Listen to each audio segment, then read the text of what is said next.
ఈమెకే ఇది ఫ్రస్ట్రేషన్, వినే మనకైతే ఫుల్ ఫన్. వచ్చావా రాశాంత? ప్రయాణం ఎలా జరిగింది? ఇంతకీ రాముగారేరీ కనిపించట్లేదు. ఆయన రాకుండా ఎందుకుంటాడులే, వెనక లగేజ్ పట్టుకొస్తున్నాడు. ఏమైందే అంత చిరాగ్గా ఉన్నావు? చిరాకు రాకుండా ఎలా ఉంటది?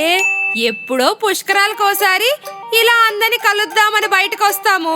అలా వచ్చినప్పుడే దరిద్రాలన్నీ నాకే జరుగుతాయి. 2 నెలల ముందే ట్రైన్ టికెట్లు బుక్ చేసుకున్నా.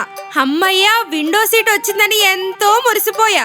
తీరా ట్రైన్ ఎక్కాక ఆవిడెవరో నా సీట్ లో కూర్చుంది. సరే అని చెప్పి వెళ్ళి ఇది నా సీట్ అండి అని అడిగా. అంతే, ఫోన్లే పిన్ని గారు ఎక్కడ కూర్చుంటే ఏంటి అని అన్నది. నేనేదో తెగ మురిసిపోయా. ఎంచెక్క విండో నుంచి చెట్లు పుట్లు చూడొచ్చని.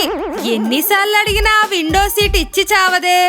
సరే పోన్లే, ఈయన మాటైనా వింటారని వెళ్ళి అడగమన్నా. ఎందుకులేవే శాంత, పాపం చిన్నపిల్లలు కూర్చొని అని మళ్ళీ నాకే సర్ది చెప్తున్నారు. ఏ చిన్నపిల్లలకేనా ఉండేది విండో సీట్ అంటే ఇష్టం అని? నాకు ఉంటది.